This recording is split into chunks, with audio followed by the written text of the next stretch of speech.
demais para perder também a esperança. Precisamos voltar a ir para as urnas com sentimento de futuro e não com rancor e mágoa e tentativa de simplesmente anular aqueles que pensam diferente da gente. Pergunta da colega Tainá Andrade, do Correio Brasiliense. Pergunta virtual. Tainá, por favor. Oi, me escuta? Escutamos.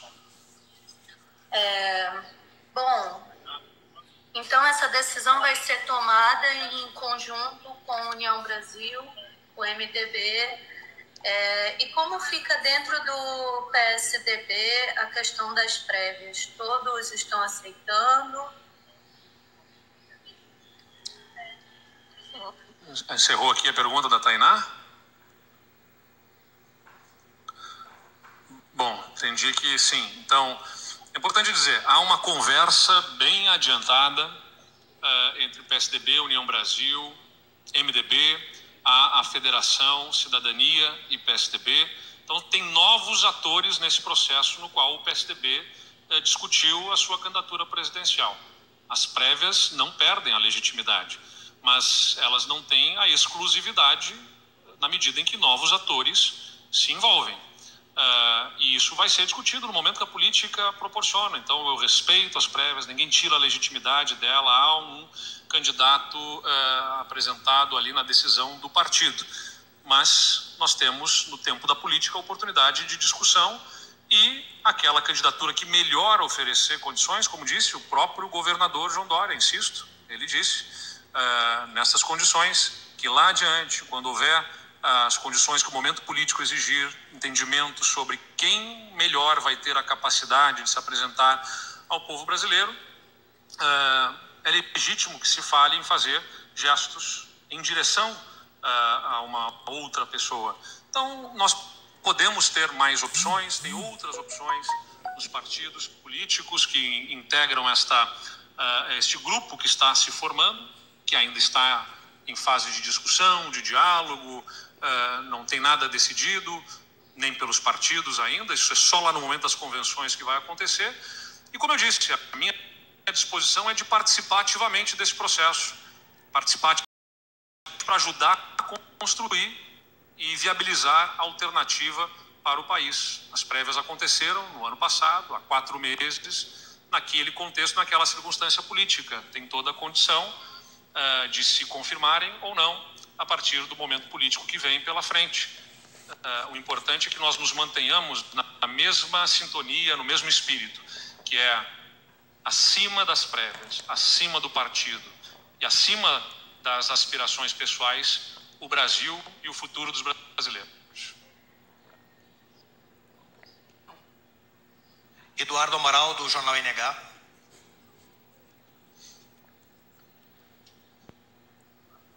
Boa tarde, governador. O senhor falou sobre as eleições nacionais, mas gostaria de falar da eleição local. As suas movimentações eram muito aguardadas, não só pelo PSDB, mas também pelo MDB. Inclusive, membros do MDB chegaram a dizer nesta semana que o governo, a máquina governamental, entrou nas prévias do MDB para influenciar a candidatura do agora candidato oficial do partido, Gabriel Souza. Olhando esse cenário, como é que o senhor vai se posicionar em relação às eleições do Rio Grande do Sul? Seu candidato é o vice-governador Ranolfo Vieira ou é o deputado Gabriel Souza?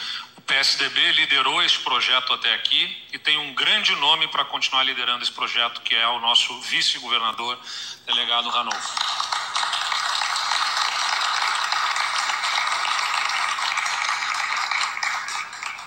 Conhece o governo, conhece o Estado, está por dentro dos projetos, participou de cada passo e é um grande nome para dar continuidade a esse projeto, é o nome que eu defendo. Nós vamos, no momento da política local, fazer a discussão com os parceiros políticos para que se construa convergência, assim como no plano nacional nós colocamos em condição de o projeto ser viabilizado sem apego a vaidades e aspirações pessoais ou partidárias, aqui no estado do Rio Grande do Sul também. O populismo, a direita ou a esquerda que também ronda o estado do Rio Grande do Sul, em simetria com o que acontece no plano nacional, é um risco pelo qual nós não admitimos que o estado passe. Nós superamos desafios duros, difíceis, e eu não desviarei também o meu olhar sobre os aspectos políticos do Rio Grande do Sul e estarei também participando ativamente para garantir que tenha continuidade este projeto, essa agenda que viabiliza investimentos em todas as regiões do estado. Eu estive visitando nesse final de semana, Santa Maria do Herval recebe lá 30 milhões de reais de investimentos numa estrada esperada há 40 anos, Guabiju com uma ligação regional também, sendo viabilizada numa obra esperada também há muitas décadas por aquela comunidade, investimentos mais de 30 milhões de reais, e por todo o estado, em todos os municípios, obras que acontecem, investimentos que acontecem, transformando realidade econômica, investimentos na área social, programa de devolução de ICMS para a população de baixa renda, programa de ajuda aos jovens que estão no ensino médio para continuarem em sala de aula, coisas que eram inimagináveis até há pouco tempo num estado que não conseguia pagar as contas do mês, que atrasava pagamento para hospitais, para municípios, que atrasava pagamentos para fornecedores de medicamentos, que não conseguia pagar os salários dos seus servidores. Então a gente virou esse jogo, mas tem muito jogo pela frente e nós não podemos arriscar voltar a perder o jogo. E por isso eu tenho confiança no Ranolfo para conduzir não apenas esses 9 meses deste nosso projeto que construímos juntos, como tenho total confiança, ele está credenciado a liderar o Estado também nos próximos 4 anos. Mas tal qual faremos no Plano Nacional, uma discussão que vai ser feita com humildade, né, com toda a disposição de construir convergência entre os partidos que integram a nossa base. Isso inclui o MDB, que foi um parceiro importante no nosso governo, que apresentou neste final de semana o seu nome com a sua legitimidade. Nós vamos buscar construir convergência para que nós possamos enfrentar o que ronda o Rio Grande do Sul, que na minha visão, como eu falei, o populismo fiscal está à direita e à esquerda. O Estado do Rio Grande do Sul vive uma situação de contas em dia, mas se voltar à indisciplina com as contas, a gente coloca esse trabalho a perder e nós não podemos voltar atrás. O Gilson Júnior, da Exame, vai entrar virtualmente.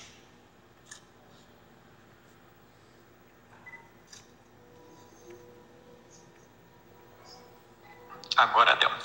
Boa tarde, governador. A minha pergunta, o senhor disse, não falou exatamente qual cargo o senhor, por que caminho o senhor vai, cargo, mas o senhor ainda sonha em ser presidente do Brasil, em ser candidato à presidência pelo PSDB? Gilson, perguntar isso a um político que já foi prefeito e é governador é como perguntar a um jornalista se ele quer ocupar uma posição numa revista de circulação nacional, se ele quer ser âncora de um telejornal no horário nobre. Naturalmente, nós temos as nossas aspirações de forma individual, a vontade de estar protagonizando, né, naquele caminho, naquela profissão que nós escolhemos para atuar.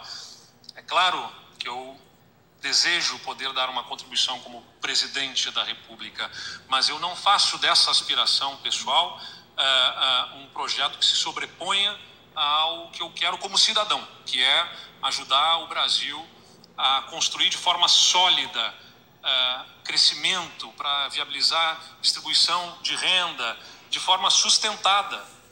O Brasil dá voos de galinha e em seguida, né, entra em processos de recessivos que acabam gerando mais pobreza. A gente está vivendo isso agora. A gente teve num período recente crescimento econômico que gerou uma falsa percepção de bem-estar na população em anos recentes e em seguida o populismo fiscal, o gasto desenfreado, a falta de compromisso com as contas gerou perda de credibilidade, né? O desequilíbrio nas contas gerou necessidade de aumento de juros, freou a economia, gerou a inflação, fez a população perder poder de compra, aumentou desemprego.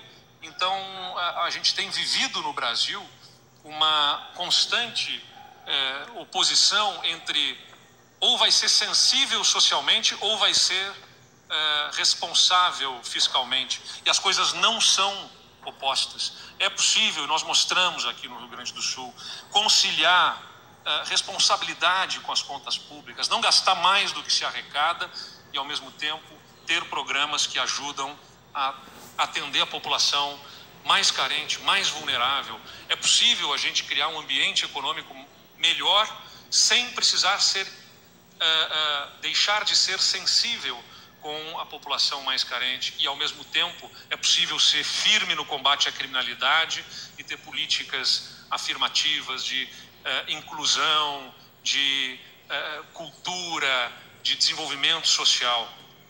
Essa oposição, essa tentativa de criar inimigos internos, eu não aceito e vou atuar para ajudar a constituir um ambiente político melhor no país. Eu me sinto preparado, me sinto em condições, tenho vontade, tenho disposição para ser, sim, presidente. Mas ninguém é presidente pela sua mera vontade pessoal.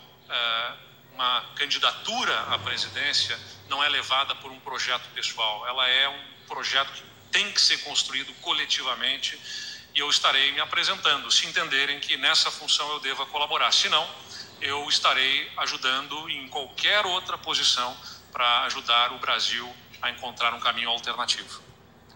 Jonathan Bittencourt, da Record TV. Boa tarde, governador. A gente deu para entender que você mantém o seu nome à disposição do partido e também desses novos atores para disputar a presidência da República. Mas caso isso não se confirme mais à frente, existe a possibilidade do governador buscar uma reeleição aqui no estado do Rio Grande do Sul? Jonas, eu vou mencionar novamente o que foi dito antes. A renúncia me abre muitas possibilidades e não me retira nenhuma. Eu estarei onde melhor eu puder ajudar a construir caminho que faça política do jeito que eu entendo que deva ser feita, e muita gente, quem está aqui com a gente, acredita nesse mesmo caminho. Respeito, que nada tem a ver com fragilidade, né? Você pode ter posições firmes, convicção, batalhar pelas suas ideias sem desrespeitar a quem pensa diferente. É possível conciliar firmeza de posição com respeito à posição contrária. Essa política que eu defendo, que nós estamos praticando aqui no Rio Grande do Sul, deve ser continuada. Eu acho que a gente pode e deve continuar com outra pessoa na liderança. Mas, como eu disse, a renúncia não me tira nenhuma possibilidade e me oferece todas as outras. Guilherme Macalossi, da Bandeirantes. Governador, boa tarde a todos. Nós estamos ao vivo na Rádio Bandeirantes transmitindo o evento. A minha pergunta é a seguinte, ela diz respeito ao mapa das pesquisas e como é que o senhor se posiciona em relação a elas. Nós sabemos que pesquisas são retratos de momento. No momento, a pesquisa mostra, todas elas, que Lula lidera com Bolsonaro em segundo lugar, em ascensão, uma leve ascensão, depois Ciro, Moro, mais ou menos empatados, e os demais pré-candidatos ou nomes que aventam serem candidatos posicionados. Em termos competitivos, como o senhor se posiciona ainda mais abaixo nessa lista, como é que o senhor se vê em relação a esses nomes que talvez até estejam à sua frente? Qual que é a sua vantagem em relação a eles para ser o candidato que possa furar esta polarização? Obrigado. Macalossi, essa é uma discussão que será feita a partir de agora, dentro dos espaços políticos apropriados dos partidos, mas o que eu insisto em relação às pesquisas é que elas têm que ser analisadas para muito além das intenções de voto. Elas precisam ser analisadas pelo que dizem respeito à avaliação do governo, à expectativa em relação ao futuro, à imagem pessoal de cada um dos candidatos, a rejeição que cada um deles tem, a possibilidade de crescimento das candidaturas, o sentimento do eleitor, do cidadão. Do ponto de vista estratégico, é isso que precisa ser analisado, porque não existe debate eleitoral nesse momento acontecendo diante da população como um todo. A preocupação do povo nesse momento é como é que vai colocar comida na mesa no dia seguinte, se vai conseguir manter o seu emprego na semana que vem, ou se vai conseguir emprego, aqueles milhões de pessoas que estão procurando emprego. As preocupações estão sobre o poder aquisitivo por conta de uma inflação que vai tirando a capacidade de compra no gás, no combustível, em tantas outras frentes que estão consumindo o poder de compra, que gera ansiedade, angústia por parte da população em relação ao futuro imediato. Essas são as preocupações iminentes, não a preocupação com uma eleição que ainda está distante aos olhos da população.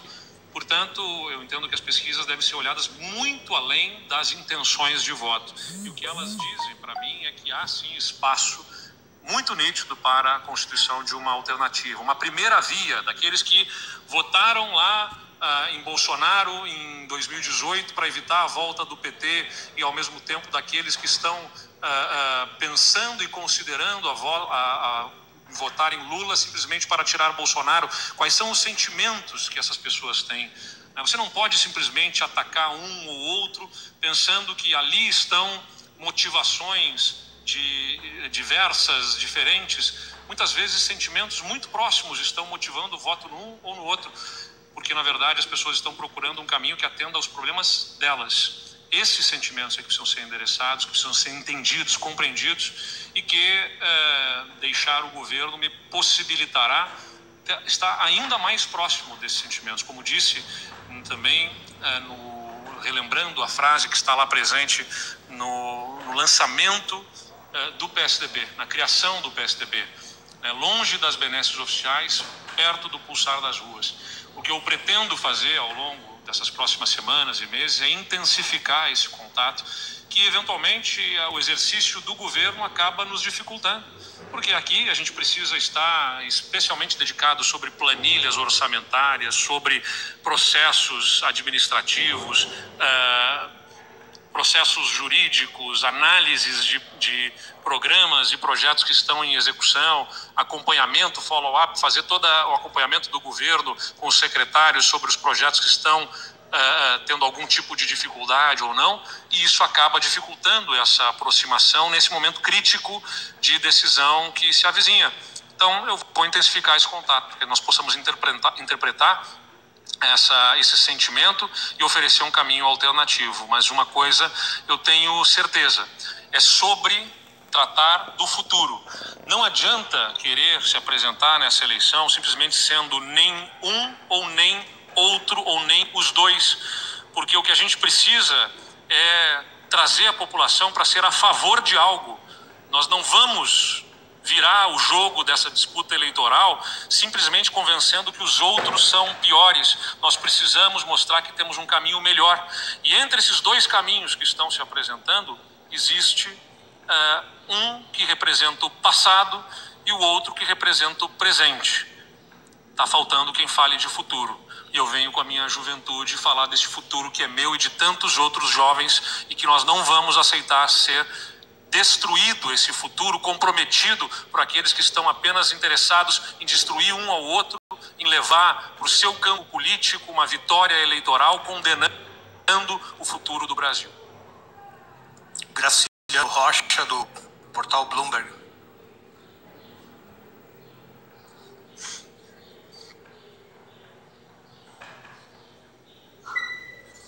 Graciliano. Alô, me ouve? Estamos boa tarde, ouvindo. governador. Bloomberg, o nome do veículo. Boa tarde.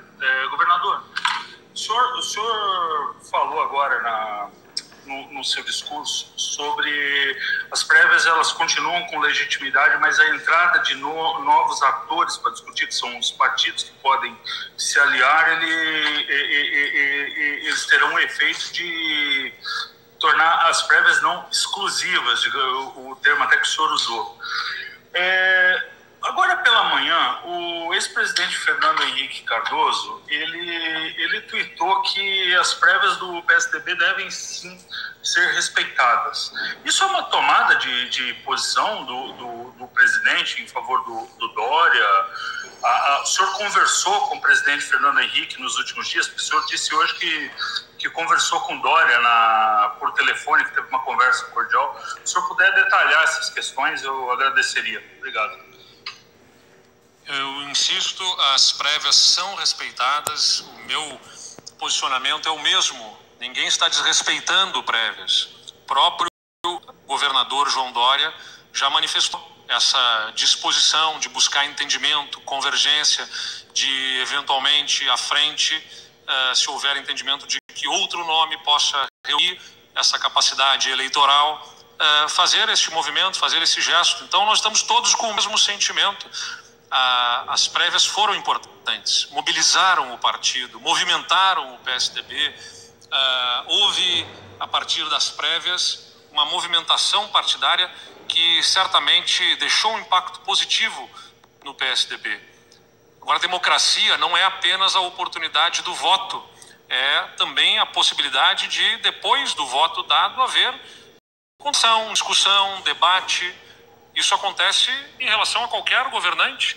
Eu sou governador, tive mais de 3 milhões em 2018, e isso não me dá um poder absoluto de não ser questionado, invocando o voto que me foi dado em 2018, como se me desse um direito absoluto. Então nós temos dentro do partido, da democracia partidária, as instâncias, os espaços para discussões, e ainda temos outros agentes, como o Cidadania, que está num processo de federação com o PSDB.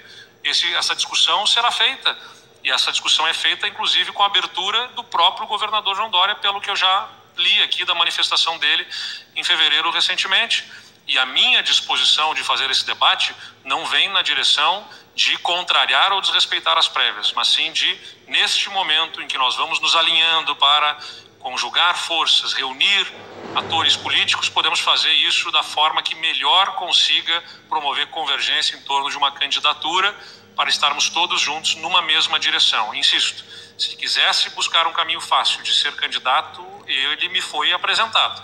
E eu não optei por esse caminho porque eu entendo que o caminho que busca convergência, que busca união, para unir o país, unir o centro democrático em torno de um projeto, de uma agenda, é o caminho certo para que nós possamos construir, a partir do ano que vem, um novo ambiente político no Brasil. Gabriel Jacobsen, da Rádio Gaúcha, GZH. Obrigado. Boa tarde, governador.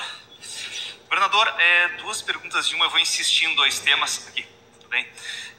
Primeiro, dos candidatos que estão postos até o momento como pré-candidatos, há um cenário, há pesquisas, pouco insistindo na pergunta do colega, dos candidatos atuais, pré-candidatos atuais, qual o melhor nome até aqui dos pré-candidatos? E a segunda pergunta, que tipo de participação objetiva, direta, o senhor pode dar à disputa se não for o candidato?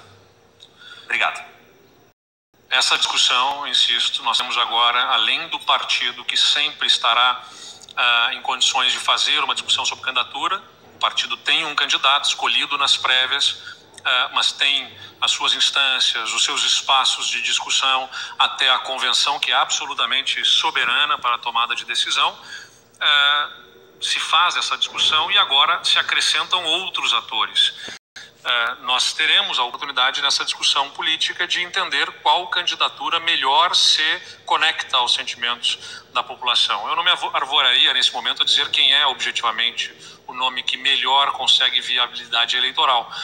Há um grupo representativo de pessoas que entende que este nome sou eu, né? E atendendo inclusive a esse chamado dessas pessoas é que eu me apresento, me colocando à disposição, me colocando disponível para, se houver esse entendimento por uma maioria que se firme nessa direção, está liderando o projeto. Se o convencimento se der em torno de outra pessoa, eu estarei ao lado, ajudando a construir politicamente esta candidatura, assim como eu já disse, a renúncia não me tira nenhuma possibilidade de participação eleitoral, mas me abre todas as possibilidades. Nós vamos entender, então, dentro do processo eleitoral que vai se constituir, qual é a melhor forma de participação. A partir de agora,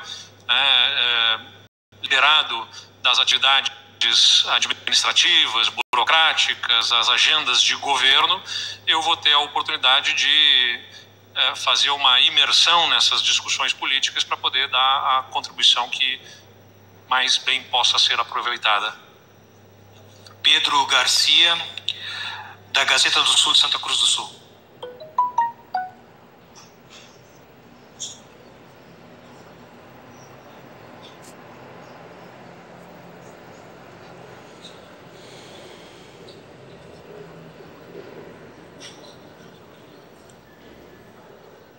É online.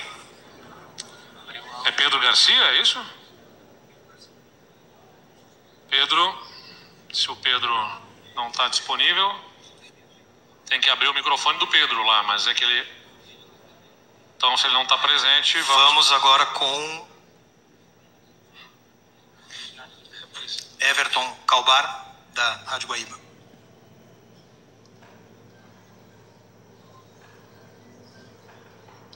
Boa tarde, governador.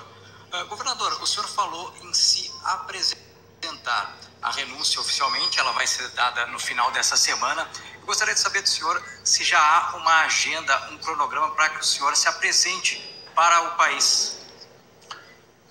Nós estamos ainda nesses últimos dias que serão de um processo de transição do próprio governo, inclusive por conta dos secretários que deixam o governo. Estamos conduzindo isso aqui ao lado do Ranolfo com absoluta serenidade e tranquilidade. Tem um processo natural, embora estejamos perfeitamente entrosados, de transição aqui das atividades para o Ranolfo. Então, o foco total na agenda nos próximos dias será nessa direção. Em seguida, a partir da semana que vem, nós vamos constituir uma agenda para essas conversas, para constituir os grupos que vão nos ajudar na direção de ter uma participação nesse debate político, tanto nacional quanto o local. Então, não há uma agenda constituída ainda em relação aos dias seguintes. O foco total está na transição aqui para a continuidade de todas as ações de governo, especialmente dos investimentos, que não são poucos, que a gente está conduzindo aqui no Estado.